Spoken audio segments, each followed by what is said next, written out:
You're listening to My Comic Life on the My Comic Life Podcast Network.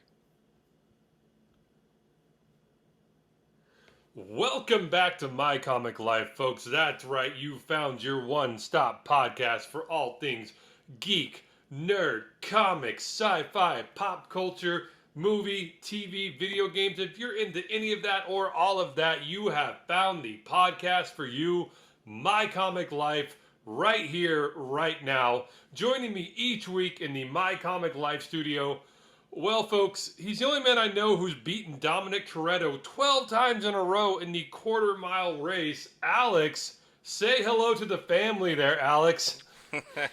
What's going on, family out there? That's the power of the Axe body spray, bro. Can't be beat, bro. Sub 10 seconds on it. So I'll make it happen, and I'll make it work. How you doing this week, Sam? Doing well, sir. I'm doing well. All that intro Fast 9 talk, I just got out of seeing Fast 9 tonight, right before we started recording this show, and it was a blast. I really enjoyed it. Cinematic masterpiece. Yes, I believe my review is Fast 9 takes Brodom to a level beyond Axe body spray.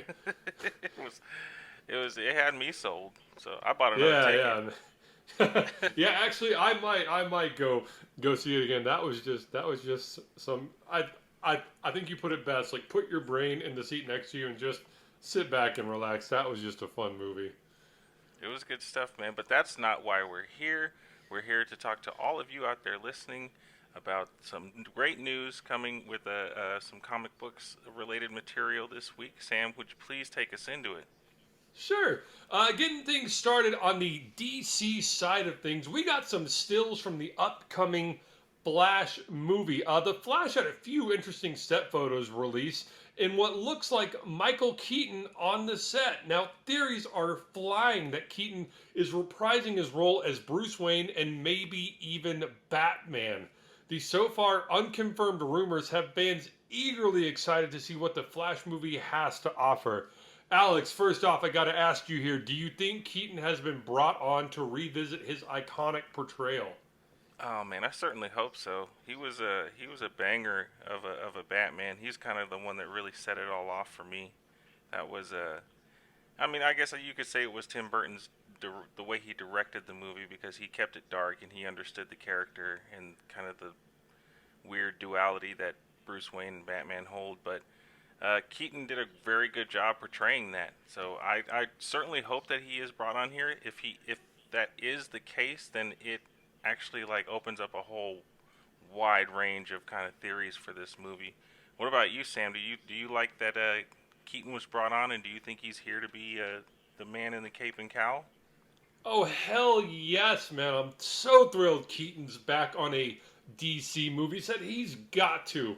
100% got to be playing Bruce Wayne. Even an older version of Bruce Wayne, man. And I still hope he suits up as Batman. But yes, no, I am 100% sold on the fact that he is coming back as Bruce Wayne, at least as Bruce Wayne. Maybe we'll get a little shot of the Batman there. But no, that's the only reason you bring Keaton back. The only other reason you would bring the Keats back is if you were doing a Batman Beyond film, and you needed him to play the old mentor to Terry McGinnis's Batman Beyond. But yeah, no, these are the only reasons that Michael Keaton should ever show up on a DC comic set, is to be Bruce Wayne / Batman, or just show up as Bruce Wayne in a mentor role.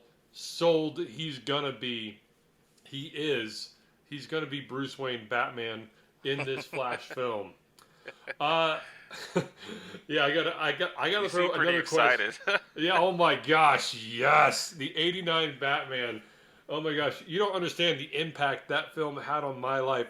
I had nightmares from when I was 5 until 17 that I couldn't get to Keaton's Batman fast enough, and that I was constantly being pursued by Jack Nicholson's Joker, who was trying to gas me and kill me as I was running through alleyways and chemical factories. I used to wake up in cold sweats, thinking that the Joker was about to kill me in my dreams. This film, had an impact on me. Okay, um, but I gotta ask you, Alex, is Keaton the best Bruce Wayne? Not necessarily the best Batman, but is he the best interpretation of Bruce Wayne that we've seen on screen?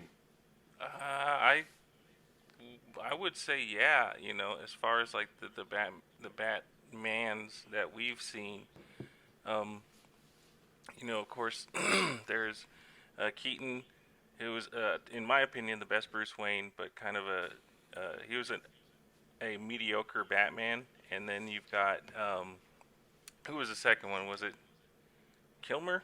Yeah, it was Keaton, Val Kilmer, Kilmer? Clooney. Okay, I actually thought Kilmer was a better Bruce Wayne, but a shitty Wow. Batman. Clooney was a shitty Bruce Wayne and a shitty Batman. And you got Bale, who was a great Batman and a shitty Bruce Wayne. And then you got Batfleck, who's the best of both worlds, baby. I'm Really? hashtag Batfleck till the day that I die. What about Oh you, my Sam? god. Who do you got?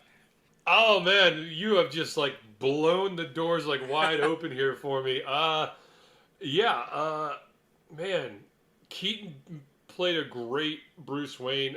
He was kind of aloof a little bit as like that billionaire. You especially see this in the '89 Batman. Clearly, this film had a mark on me. You see this in the '89 Batman film when he's having a date night with Vicky Vale, and like he remarks, I don't think I've ever been in this room before, and it's his dining room. Like Wayne Manor's so big that he's never been in there. Um, so yeah, so he kind of plays that eccentric, aloof billionaire very well. So yeah, but man, if we're ranking them, shit, you really sold me. Yeah, Batfleck number one, Bruce Wayne Batman. He really nails that whole kind of like bitter, jaded billionaire side of things, like really well. But then Keaton's got to come in second for me because Keaton, like I said, he kind of had fun as Bruce Wayne, but then you kind of saw him get into like a little bit darker role. It's almost like the persona of Batman took over, and he lost kind of like that kind of goofiness or like aloofness that he had as Bruce Wayne. And Right. like the bat took over, and like you really saw that really well portrayed it in both of his go arounds as Batman. Yeah, coming in third place, Val Kilmer made an amazing Batman, especially if you can like go on YouTube and go like search deleted scenes from Batman Forever. There was so much more deep diving into like Bruce's psychological scarring from his parents being murdered, and like like what the bat meant to him and how that led him to becoming Batman.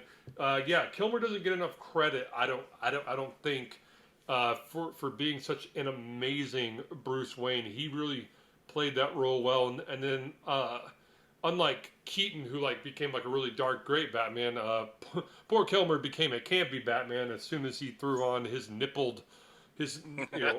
accentuated suit there, if you will. Uh, Clooney just played George Clooney, both in the suit and out of the suit. Like there wasn't a Bruce Wayne there. It was just I felt like I was watching Ocean's 11 George Clooney. Before Right. Ocean's 11. Just like if Danny Ocean had billions of dollars and got bored, I was like, I'm gonna be Batman.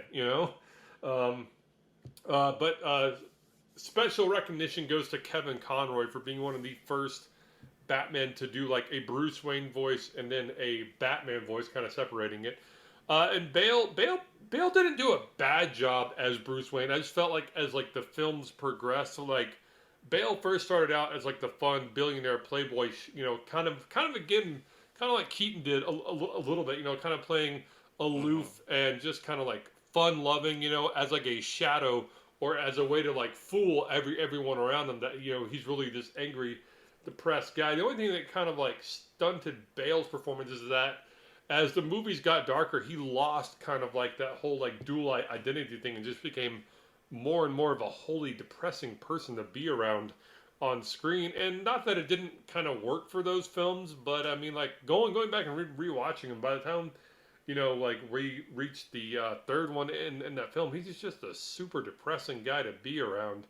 Um, so I mean, yeah, Bale. So yeah, so it definitely goes Batfleck, Keaton, Kilmer, Bale, uh, Conroy Clooney. Um, Wow. yeah. That's how I am ranking my Bruce Waynes. And you can't forget Adam West. I mean, that dude was perfect for the '60s Batman show and what they asked him to Of do. He course, but was he's not. I mean, he's no, he, no, yeah, that's for a different generation. yeah, definitely, But so definitely. it looks like we both hold Michael Keaton pretty high as far as Oh the Bruce yeah, Waynes go.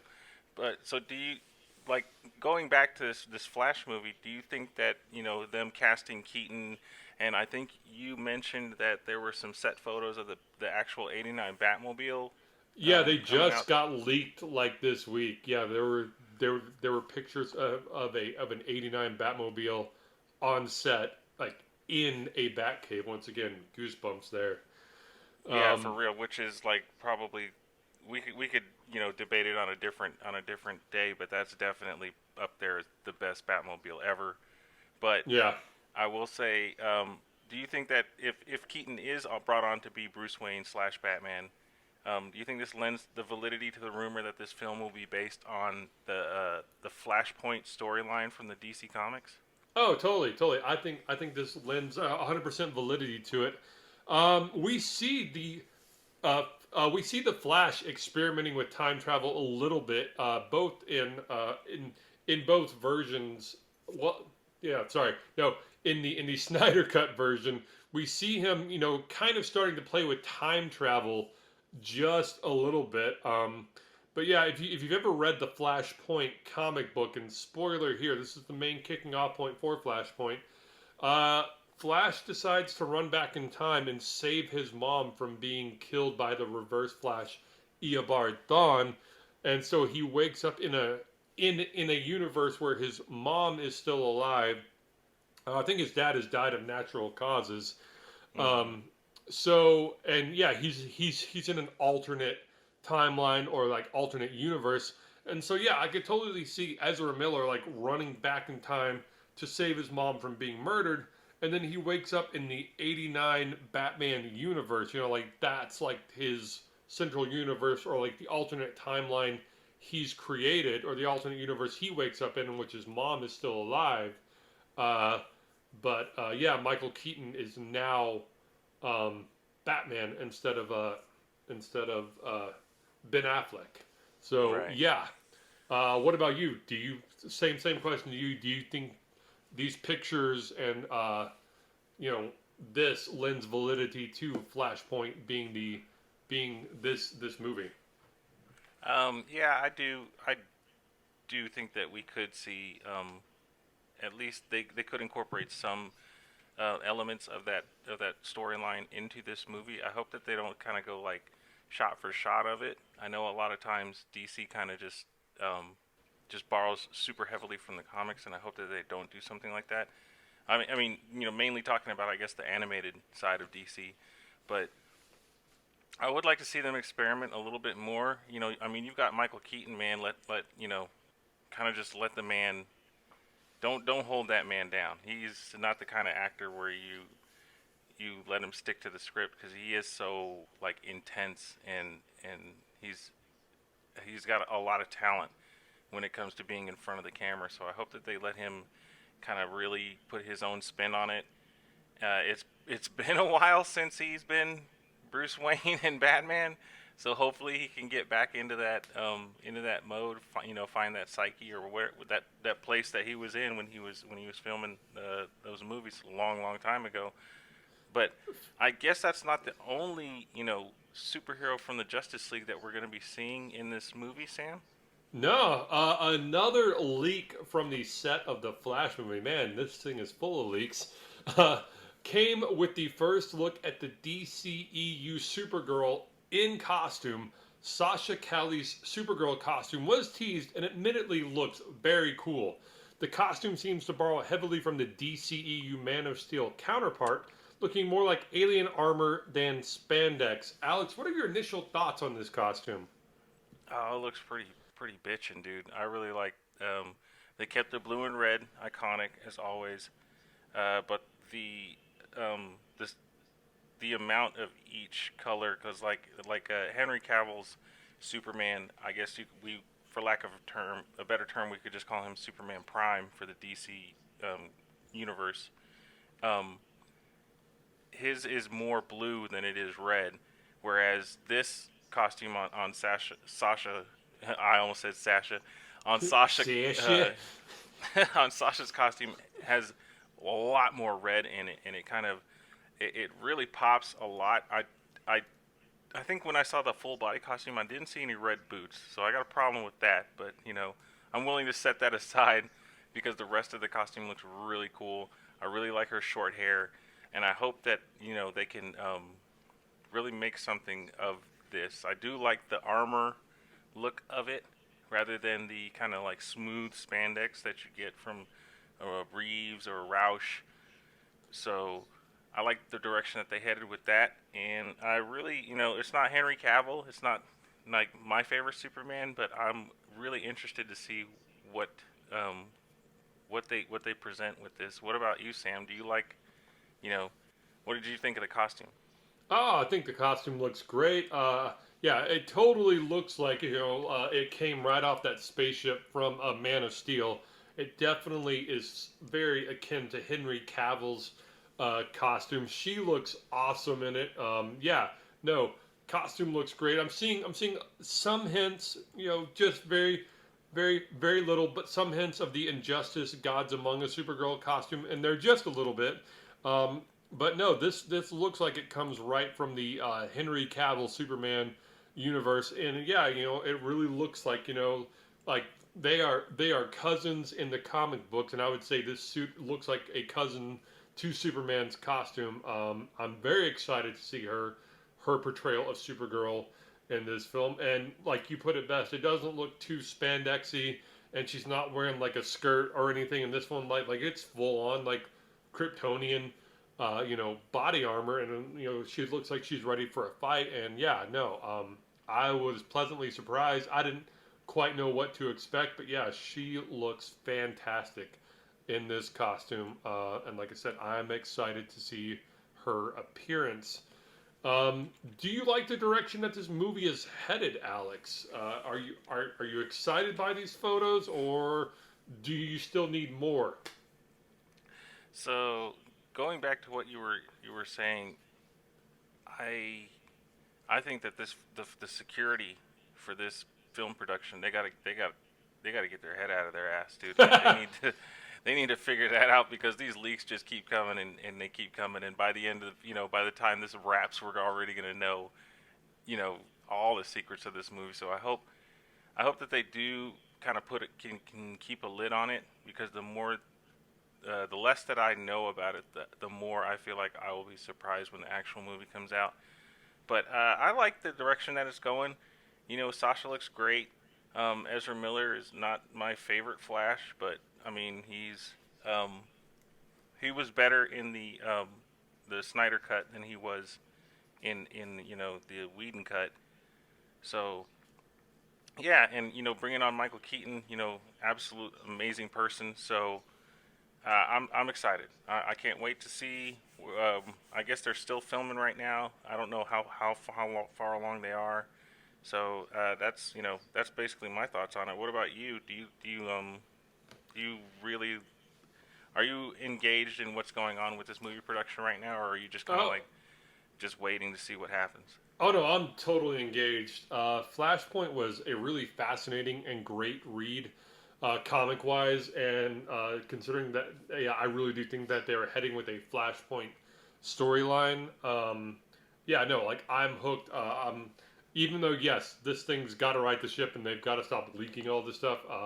All the leaks I'm seeing, with Keaton and Supergirl, and I think they even teased an image of like Batman's suit with like a little like dribble or droplet of blood on there, kind of throwing back to, oh my gosh, I'm blanking on the movie, the one that had the smiley face with the drop of blood on it. Zack Snyder directed it. Oh, Watchmen. Watchmen. Sorry, yeah, sorry. Wow, that took me a second to come around to that one. I was so focused on Batman there. Yeah.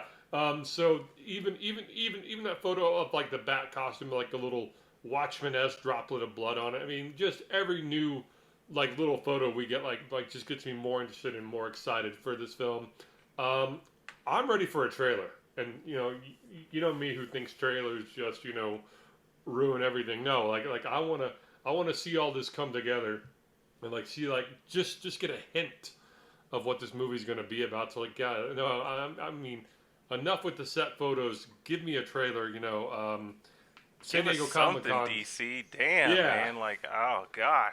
San Diego Comic Con's coming up. DC, please blow me away at your panel if you're having one there by dropping a what I'm 99% sure is going to be Flashpoint. But yeah, give me a Flashpoint trailer here. All right, come on.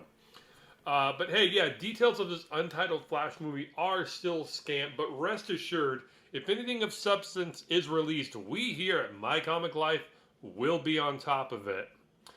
But hey, moving from the Marvel side of things to the MCU side of things, a little bit.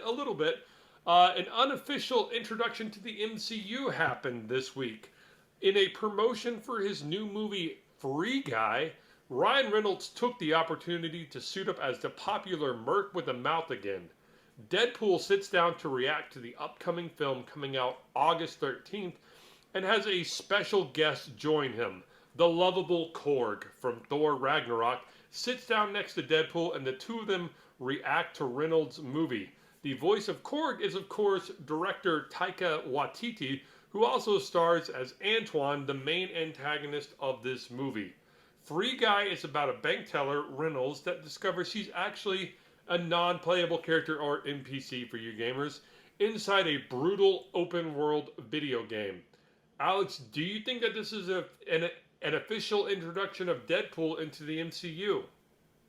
Uh, I I want to believe that it is because every that had been one of the big questions going after the merger was how are they gonna merge these two universes, and especially with I guess Marvel's just gonna hit the reset button on the X-Men, rightfully so.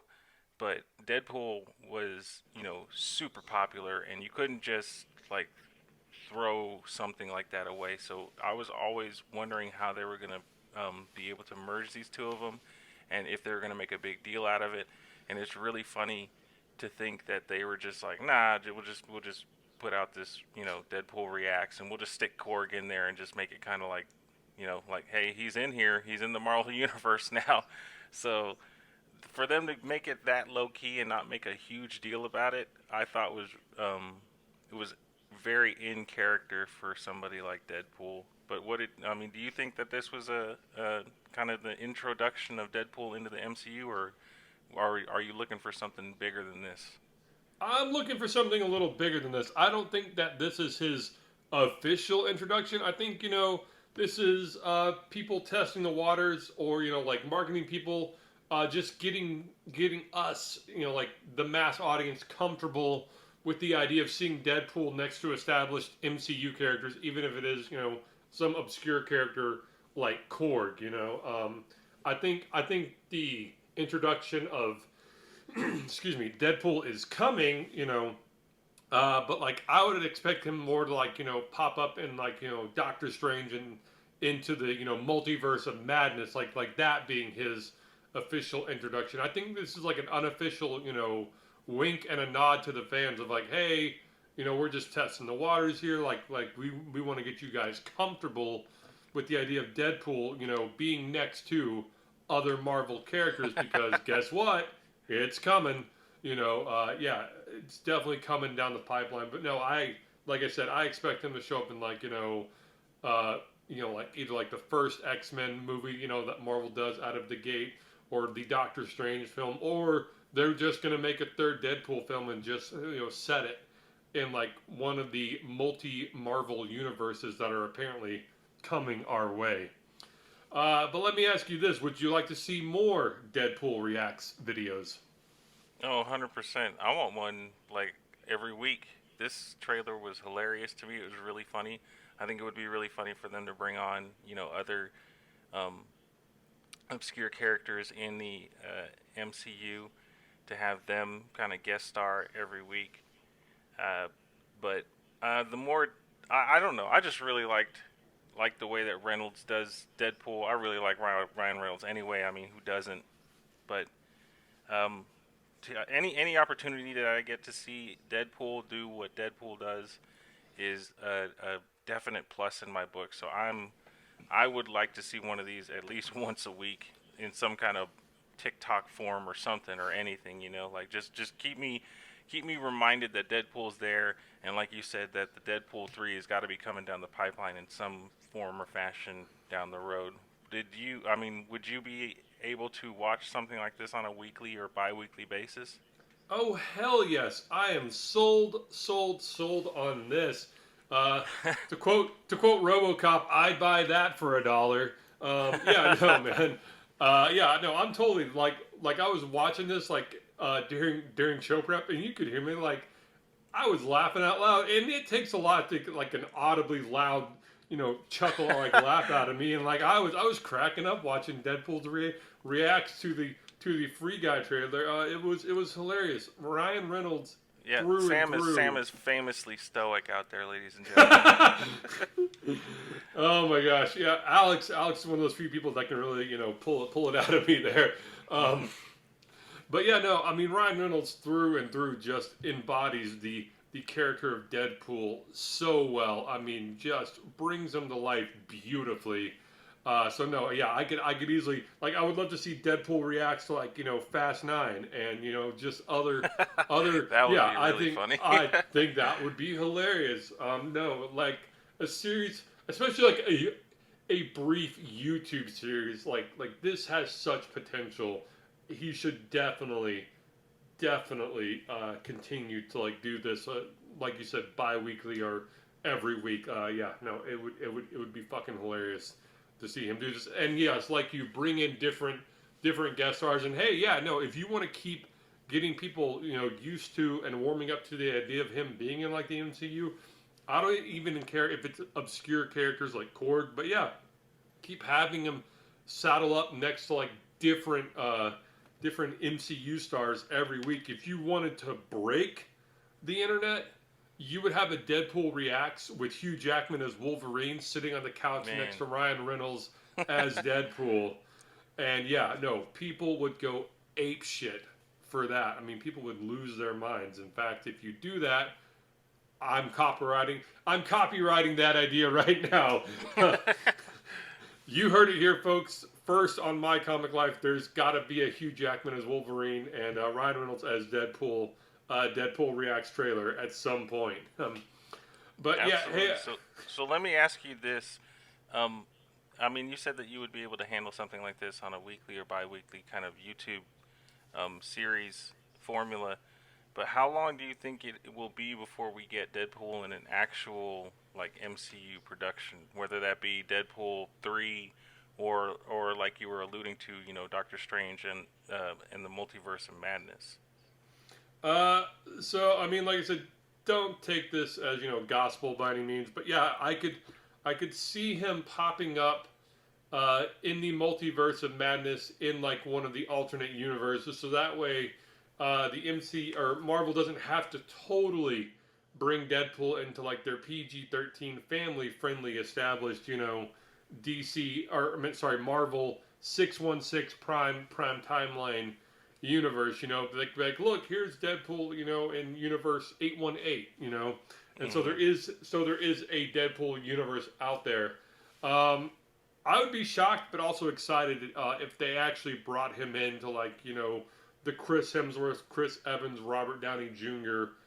Already established Marvel universe. Because we haven't really seen them bring like a hard R character like Deadpool or the Punisher or even like Venom. Like we're not even sure Venom's in the established 616 universe. So like I said, that would be cool to see, but I think they're gonna try to keep it separate and keep Deadpool in his own timeline universe world.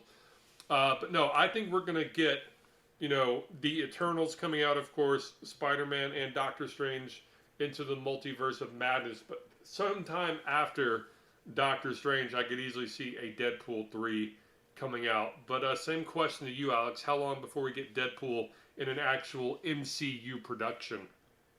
I'd like to see him in maybe one of the what ifs that they got coming out here soon. I know we'll touch a little bit on that later on in this uh, uh, podcast, but to see Ryan Reynolds voice Deadpool in a what if story would be pretty cool. But realistically, I think yeah, like you, I don't know if there was it rumored that he was cast in Doctor Strange 2 already? Because I want to say that you and I had briefly discussed that, knowing but maybe or was it the next Spider-Man? I can't remember, but there was like rumors that Ryan Reynolds was going to be in one of them. So I'd like to the sooner that they can get him into the MCU is the better for me. Um, and he could even be like, if they, I would hope that they would keep the Deadpool 3, the hard R movies, but I could see it being something where they do like what is it, Harley Quinn on HBO Go, where he gets his own show in animated form, and they really let them kind of have a lot of fun with it and give them a lot of freedom to do basically what they want, say what they want, and stuff like that. But I have a really quick question for you. Like, how would you feel if they brought Deadpool in to, like the Hemsworth Evans, you know, Downey Jr. Type of storylines that you were talking about, this PG-13 universe, but just bleeded out his curse words like they did in this trailer, and like they could even have Deadpool address it and be like, "Oh, so you're gonna bleep me now? Oh, great, thanks a lot, Mickey," or something like that. And but like bring him in, but then just bleep the bad words. Do you think that's kind of like a compromise that they could do, or are you just like, you know, because I honestly don't know how they're gonna do it. What do you think, Sam? No, I need my raw, in your face, cussing Deadpool. No, don't neuter Deadpool. I'd rather you, like I said before, I'd rather Deadpool be in his own timeline, his own world, his own universe, and be able, just to like, make like all the jokes he wants, all the dirty jokes, curse as much as he wants to, lop off as many body parts as he wants to, let Deadpool be Deadpool and don't get in his way. If you want to try to fold him into the Chris Hemsworth, Robert Downey Jr. established Marvel Universe and have him interact with those characters, but being like the mouthy little fuck that we have all grown to know and love that he portrays so well, sure. In fact, it might be hilarious to see some of those characters react to him being so vulgar. Much like Colossus, kind of was like the straight man in those Deadpool movies. Um, but our well, so okay, the only scenario in which I would be okay with like a semi neutered Deadpool is if you did like a Deadpool, like a one-off like thing. Like before when they were first establishing the MCU, like they would have like little like side movies, like 5 minute, like 10 minute, like little setup films that would follow like Coulson on like a road trip from like New York to like New Mexico to Mm-hmm. investigate like Thor's hammer first dropping, and those are always like fun little extras on the Blu-rays to watch. If you did one of those like little 10 minute, like I said, one-off Deadpool films, uh, in which he was kind of neutered a little bit, and was like, oh, gee, thanks Disney, like now I got to watch my language. I would be okay with that, but no, taking Deadpool from the hard R to like the PG-13 would just kind of like suck some of the joy and life out of that franchise for me. I mean, I would still give it a shot because I love Ryan Reynolds and I think he's a great actor. But no, you need Deadpool to kind of be that hard R, loudmouth character that we've all, like I said, that we've all known to grow and love. Would you ever be okay with a PG-13 Deadpool, Alex? Oh man, I don't think so. I mean, I know he's been in like an animated version of him has been in what like old Spider-Man cartoons and stuff like that, and I think he was even in the X-Men animated series back in the late '90s. But I think this one is just too perfect. You can't really. They shouldn't mess with it. They shouldn't try and fix something that's not broken. I do agree with you as far as that goes. But I mean, back to this movie, Free Guy. I gotta ask you, are you gonna check it out after watching Uh, the trailer? oh yeah, I am. I've been excited for this. This was supposed to come out pre-pandemic, and it's one of those films that got shelved for a little bit. No, this looks like a great concept. It looks like if one of the NPCs in Grand Theft Auto woke up and realized, hey, I don't like being run over every time you start to play this game. It's a great concept. It looks like it's going to be beautifully executed, and it just looks hilarious. I'm definitely sold on Free Guy, which is coming out in theaters August 13th. Are you going to be seeing Free Guy? Yeah, I'll probably definitely check it out. It looks. I don't. Is this? What is this? PG? Probably PG-13, right? But I'm hoping it's R, but it could be PG-13. it's probably PG-13. But if it's PG-13, I might not go see it. But if it's R, I'm definitely gonna go see it because I just Oh, if it's it's if PG-13. I just googled it here. yeah if it's PG-13. like you said, I don't like my Ryan Reynolds to be neutered. Well, hey, you get 1 to 2 f bombs out of a PG-13, man. So yeah, but no, I was hoping from the trailer that it would be more of an R rating, but oh well. But hey, folks, like we said, Free Guy will be out in theaters August 13th, and for the latest Deadpool Merc with the Mouth news, stay tuned to My Comic Life. We will of course be updating you as soon as we hear anything about Deadpool 3 moving forward. But staying in the Marvel universe, we are jumping over to Loki talk. That's Oh, right. Spoiler it's my alert favorite time my here. favorite part of the week. Oh man, I can hear you rubbing your hands together like you're Yep. getting pumped up for this. All right, folks. This is always the part in the show where I tell you if you haven't seen Loki yet, pause the episode here. Go Go watch it. Go steal somebody's password to watch it, and then come back and start the episode here. Gonna do the infamous. That's right, folks. Infamous. My Comic Life spoiler alert countdown. We're going in 4, 3, 2, 1. Spoiler alert. The final episode of the Disney Plus smash hit Loki aired July 14th and was titled For All Time Always. Renslayer leaves on a mission to find free will after Miss Minutes gives her information from the TVA's creator, He Who Remains. B-15 proves to TVA troopers that they're variants by showing them a Renslayer variant who is a school vice principal. In the Citadel at the end of time, He Who Remains tells Loki and Sylvie that he ended a multiverse war between his variants by using Aliyah to destroy the alternate timelines and created the TVA to maintain this peace. As he has grown weary, he offers them a choice: kill him and risk another multiversal war, or replace him in overseeing the TVA and a singular timeline.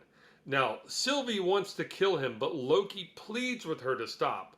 They kiss, but Sylvie sends Loki back to the TVA headquarters. She kills He Who Remains, unleashing a multiverse with alternate timelines that the TVA cannot prune. At the TVA headquarters, Loki warns Mobius and B-15 about variants of He Who Remains, but they do not recognize Loki, and he sees that a statue of one of these variants has replaced those of the Timekeepers. Whew! Kevin Feige has promised that the storyline in Loki would have ramifications that would affect the Marvel Cinematic Universe. Alex, do you think the Loki delivered on this? Yeah, 100%. But before I get into this, I wanna go back to what you were talking about when you were doing your spoiler alert and you were talking about steal somebody's login. So I logged into my HBO Go account to watch Space Jam this week. Good movie. We can get into that later. But and I look and there's my profile, there's Brittany's profile, and then there's somebody had just made a profile and their name was Lee, and I was like, who the fuck's this? Like, you just like like you just come on in, make yourself at home, put your feet on my couch, like what the hell's going on? Turns out it was my 14-year-old daughter who made it, but she was she was very close to getting everybody that's on my login just booted smooth off. Like I was getting ready to just isolate the timeline. But Were to you go were back to you your were you gonna question, purge that variant? it was all gonna get purged, dude. I promise you. But going back to what you had asked, I I think that, yeah, I think as far as these little Disney Plus shows and the effects that they have on the MCU, like the Prime, the movie version, I think this one is probably going to have um, the biggest kind of like effect on everything going forward. Because watching it, it wasn't as action packed as I would like. It wasn't even as action packed as like WandaVision's season finale, and but it did, it had a lot of exposition, a ton of exposition, but that um kind of conversations that they were having set up Marvel for at least the next, like, what, at least the next phase, right? You got to assume. But I mean, so do you think that that Loki kind of delivered on Kevin Feige's promise, Sam? Well, there's a saying out there that says, like I'm the steak and you're the sizzle. I would say Loki was the sizzle. Like Loki was like that good smell of grilled meat coming off the grill. It was a good start. Like this was a good jumping off point. But yeah, I feel like we only got like a whiff of like what Sylvie killing. He who remains, uh, the ramifications of that, and like uh, how it's going to have a rippling effect across the Marvel universe. I think man, not even Doctor Strange, not even like the next film to come out. Like I would have had Doctor Strange be like the next film to come out after Loki. But it's actually going to be Shang-Chi and the Ten Rings, which I'm wondering, are we would we see any rippling effects from this affecting Shang-Chi? That would just depend on when Shang-Chi takes place, I guess. But yeah, like I And said, then you've got the Eternals too.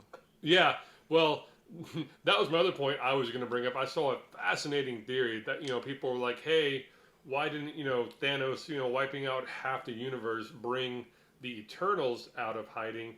And then I saw like a side by side picture of like, the Eternals next to, like the branching timelines, causing, multiple universes. And people are wondering if that's what brings the Eternals out of hiding, is this shattering of the main timeline, which I think that theory just gives me goosebumps to begin with. So yes, Kevin Feige sort of, sort of promised, but we only got, like I said, a whiff, a vague hint at the ramifications. But yeah, I think like Doctor Strange and Into the Multiverse of Madness, and maybe even like the third Ant-Man film with a Quantum Mania, like that's when we're really gonna start delving wholeheartedly into like what happened here on Loki. Absolutely. So do you like? I mean, I know that we keep saying, he who remains. Do you have like a little kind of short information on this character? Yeah, yeah. Jonathan Winter portrays the man inside the Citadel, and as we've been saying, was given the moniker "He Who Remains" by Miss Minutes. If you have been an avid listener of this show, you would know that we had already broke the news that Jonathan Winters had been cast as Kang the Conqueror in Ant-Man and the Wasp: Quantum Mania. The character he plays in the season finale of Loki is a mixture of Marvel Comics characters. He who remains and Immortus. He who remains is the last survivor. Of the Time Variance Authority, and Immortus is the future self of Kang the Conqueror. I mean, I just gotta say, like, what an amazing end to this series. The Kang train has officially pulled into the station. Alex, you were right. I mean, like, you predicted this, last week that we were gonna get our first look at Kang here. Are you excited for what could be in store for the MCU off of this, Alex? I 100% am. I mean, the minute that this wrapped, the very next day I went to my local comic book shop and I was like, hey, what do you got on Kang? And they were like, we don't have jack shit. But I was like, hey, can you order me some stuff on Kang? And they absolutely did. So, when those come in, I'm going to read them. I don't think he has too many kind of very large storylines, but I and do plan on, learning a lot more about this character because he's really interesting. He's always, he always looks like, I don't know, the dude looks like a sex toy in the comic books, but I mean, but I thought it was the way that they had his costume in Loki was, it was a lot more toned down than what we get in the comic books. So I am super excited. Am I as excited as when they had kind of teased Thanos? Oh, I don't know. I don't think so, because to me Thanos was much more of a threat than Kang the Conqueror. But I'm interested to see, how they play this out, because with them explaining that they have an infinite number of variants of this character, that could branch out a whole bunch of different little stories. Each movie could be against a different Kang. So I think that'd be pretty cool to watch. What about you, Sam? Are you kind of jacked for what the future of the MCU holds now that the Kang train has pulled into the station? I wish they almost could have given Kang a Thanos like entrance, because yeah, like when he was first teased at like the end of Avengers, like the crowd went wild. But no, I am totally on board on the Kang train. Uh, Honestly, I wasn't expecting to like Kang as much as I did. I was expecting more of like an omniscient, power mad villain, and he was very calm and very cordial and very inviting of Loki and Sylvie, you know, to his sanctum, if you will. That totally caught me off guard, but yeah, no, and just made him like one heck of a likable character. In fact, I didn't even like really like consider him a villain. He seemed to be a person who was burdened with glorious purpose, if you will. Right. Uh, I see what you uh, did there. yeah, but no, yeah, I would be hyped to see like meaner, more eviler versions of Kang. But I still really liked this version of Kang, and it was still a really fun, really unique way to introduce this character to the MCU. So yeah, I'm excited. It was cool to see. I got to ask you though, Alex, did anything about this episode like surprise you or catch you off guard? I think that you hit the nail right on the head because I was expecting Kang to be almost like Doctor Doom levels of like pontification. I wanted him to just basically like break his own arm, just patting himself on the back the entire episode. But what, like you said, we ended up getting this really kind of. It was like they just like rolled up on Bilbo Baggins was what it was like, because he was just so humble and kind of just likable, like you said. And it got to the point where at the end where she stabs him, and you're just like, oh, you bitch, like why'd you do that for? The dude was Yeah, like, he was yeah. totally cool, but and he was honestly just trying, he was being 100% honest with him and being like, hey, if I am kind of the the best of of the bad choices that you have. So um, that was probably what surprised me the most was just how different his portrayal of Kang was from what I thought it was going to be. Well, I pose the same question to you, Sam. Did anything surprise you? Oh, I mean, you took the words right out of my mouth. I was expecting Kang to be like, you mewling quims. You know nothing about time, power, or immortality, and he was just kind of was like, look, congratulations, like y'all passed all my tests, and I'm really tired of sitting at this desk.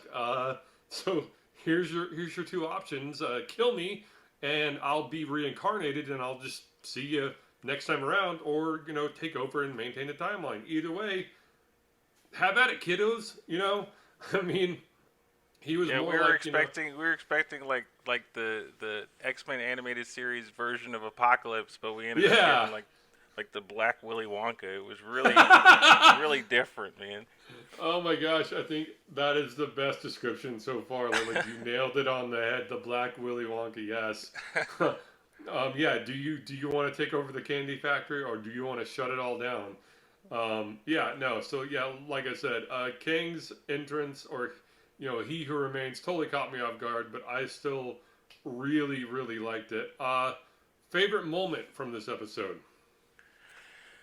Probably I guess there wasn't a lot. Like I said, there wasn't a lot of action here. One of my favorite moments was probably, obviously the fight between both Lokis, because they kind of just, you could tell that they didn't want to hurt each other, but that they wanted to stop each other. Um, but I would say, okay, my favorite moment, I guess, and this is very unlike me because nobody's getting punched in the face, but it's um, when Loki kind of outlines the kind of crossroads that they're at, where he tells Sylvie, like, you can't trust anyone and I can't be trusted. And I was like, oh, okay, so like Loki's got bars now, so that was probably my favorite moment of this episode, and it's in the running for my favorite moment of the show, season one as a whole. So what about you, Sam? Did you have a favorite moment? Again, we are in 100% agreement here. Yeah, when Loki and Sylvie are fighting and Loki is pleading with Sylvie, hear this man out. Look, I'm a trickster, I'm a liar, and I sense no lies coming from him. Please do not kill this guy. Like we need to actually stop for once and think about, like what the ramifications of our actions, will have on the larger world around us. We shouldn't just be thinking about us, me. Um, let's really not fight and really think and talk about this. Like his whole speech there was just excellent, and he made so many awesome points, and he was right for once. Um, Mm-hmm. and just to see Sylvie just ignore all that and like throw him back into the TVA and kill Kang. I mean, like that was just kind of heartbreaking, like right there, and also just kind of angering at how selfish she is. I mean, I shouldn't be surprised. I mean, she is a Loki variant, but just to see Tom Hiddleston's growth from like the first episode to like the last episode, uh, I was hoping Sylvie would have been on the same path. And like I said, his impassioned speech of like, well, let's slow this down and think about this for a minute. That was my favorite moment. Did this episode lack anywhere to you?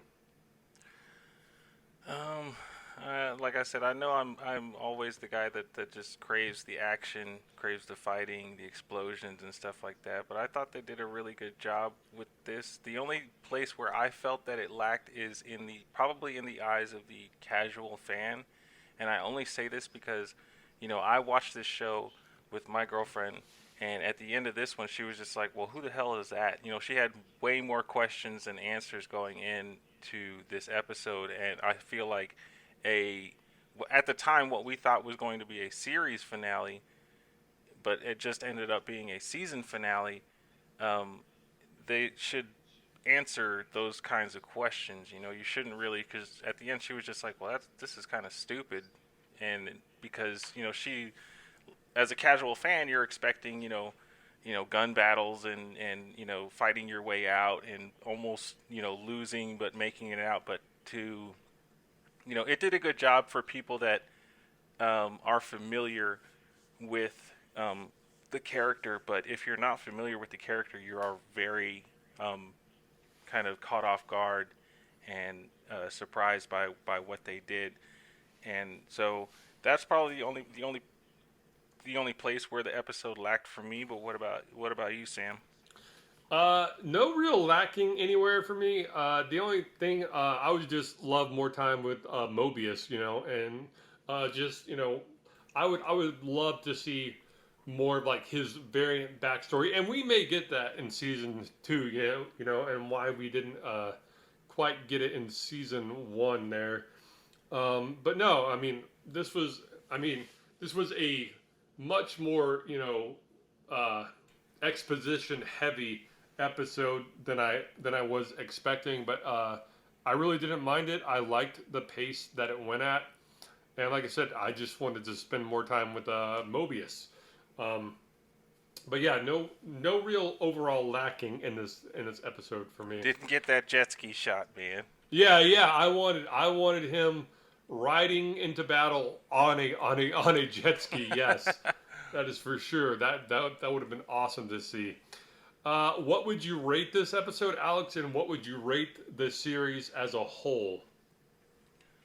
Me personally, this particular episode, like I said, the only reason I would knock it is because, for the just for the sake of the casual Loki watcher that isn't familiar with the characters, I would give this one a solid 8. I would say, maybe even an 8.5, just because of what I feel like it sets up for the future of the MCU. And for the series as a whole, I really like this series a whole lot.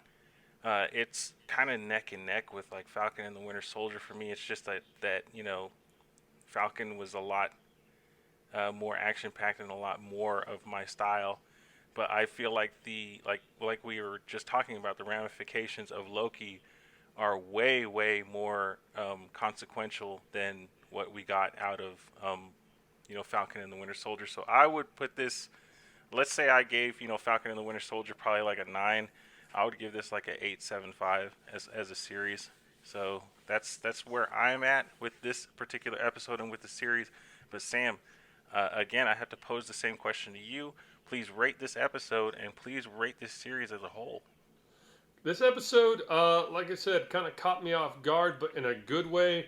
I thought it was a great, jumping off point for expanding more on the multiverse, which seems to be what Phase 4 of Marvel is going to be about. So this gets an 8.8 in my book, so B plus, and the series as a whole again gets a solid 8.8 in my book. It is a strong B plus series, borderlining on A plus, but just not quite there yet. Season 2 could easily put it over the line. No, this show is just fun. It had great characters, a really great kind of great mystery and story about it as like, where are we going with all this? Like where is this headed? How are you gonna wrap this up in 6 episodes? I just wish we got to spend more time with some of the characters, but yeah, so solid. Oh, absolutely, and I think you basically hit the nail on the head. Seeing Loki's story arc is probably up there at the very top as far as story arcs go for the MCU. It might be like Loki and Tony, Tony Stark, just stand alone as far as their the growth that their characters have achieved throughout this journey that we've been on. I would say, only Iron Man beats Loki as far as their story arc. But this series definitely did an amazing job of doing, of kind of, if you didn't like Loki, you definitely like him by the end of episode 6. So I'll give it that. But how would you rank the Disney Plus titles that we've been introduced to so far? I think my ranking's going to surprise you a little bit here. Oh God, here we go. It's not what you think. I'm going to go with Captain America and the Winter Soldier at number 1. Like that's been like my number 1 favorite one so far. Loki at number 2 and WandaVision at number 3. Okay. What about I can you, handle Alex? that. Where are you? I How are definitely you echo ranking? that list. I definitely Okay. echo that list. So, and for the same reasons that that I've given, I've got to go with Falcon number 1, just because I really like the relationship between Bucky and Sam. Loki is a very close number two for me, again because of the relationship between Loki and Mobius, and then like there's plenty of room for all these other titles, and then there's WandaVision for me because I just like I said, I don't know, Oh my my gosh. hatred of WandaVision is very apparent throughout probably every episode that we've recorded. I mention it at least once, And so see, no hatred I'm for definitely. WandaVision here. Nothing but love for WandaVision. No, in fact, yeah, like I was wrestling up until like the words came out of my mouth there whether I should put WandaVision 2 and Loki 3. Just damn, Tom Hiddleston just sells that role so well though. But yeah, Absolutely. the next Marvel Studios series production on Disney Plus is What If. Now, something we covered in last week's show. Do you think that series is an offshoot of the consequences of Loki, or does the show take place in its own standalone universe? So I think that all those little branches that you saw at the end of the episode, the branches were branching and those branches were branching and they were past the point of kind of that red line of safety that, Kang had allowed for. Because, I mean, in Doctor Strange, they talk about, Tilda, or the Ancient One takes, Stephen Strange through the multiverse and she explains all this to him. And the reason why there is a multiverse there is that Kang is the one that's been pruning all the branches that could possibly lead to like evil Kang variants. And so you do have some level of multiverse, but it's just basically what Kang had allowed everybody to witness or see. But now that Sylvie kind of killed him off, it's all hell breaks loose. And so, like I said, in those branches, you get these what if stories, and I would like for that to be the case where they kind of where it is still in universe, and we just get to see all these little timelines branch off. But it wouldn't surprise me if they treat this series or this what if series as its own kind of standalone anthology. What about you though, Sam? How do you feel about it? Man, I hadn't done like that deep dive. I was just thinking, that like the What If series was just gonna be, just kind of like its own standalone series in which Utu the Watcher, takes us through with Doctor Strange. But man, now that I'm thinking about it, yeah, like you could open up this What If series with like, now that the timeline has branched off into, all of these places, I, the Watcher, will show you, what has become of the known universe. Wow, yeah, that could be something there. No, you just sold me, Alex. I thought I thought What If was going to be its own, just standalone What If show. But now I'm hoping, yeah, that it relates to Loki and the Watcher is watching all of the branches, or all these timeline branches branch off. And yeah, you brought up another great point. Uh, in Avengers Endgame, yeah, you see the current Sorcerer Supreme before Doctor Strange show Mark Ruffalo what happens if he doesn't get all of the Infinity Stones back to where they're supposed to be. She does this great illusion of a branching timeline. Um, and yeah, I would love to see Utu, yeah, just be like, now, that the universes are branching. Here's what they look like. No, that's a really cool and badass idea. So no, I totally support that. But hey, folks, leave us a comment if you have an idea for what show we should cover next with our patented My Comic Life weekly formula. And as you know, folks, this wraps up another great episode of My Comic Life. We really do appreciate you listening. Get your friends to listen, get your family to listen, get that stranger on the street corner to listen. Just tell them, hey, man, have you been listening to My Comic Life? If not, listen. We post new episodes every Thursday or Friday to our Facebook page and to our YouTube channel. And please continue to like and subscribe to our YouTube channel. We're at 13 solid subscribers there. You could be our lucky 14th to get us out of that 13 and onward and upward to 14 and so much more. All you got to do is go to YouTube and just search My Comic Life and just look for that oh so brilliant, oh so beautiful, oh so awesome My Comic Life logo and just click subscribe. That really does help grow the show. And continue to like our Facebook page, that as well. Just, helps get the word out there about My Comic Life. And also, it's time to give a shout out to our My Comic Life Fan of the Week, one Mr. John Beckwith from Bar Harbor, Maine. John Beckwith from Bar Harbor, Maine, you are our My Comic Life Fan of the Week. Salute to you, John.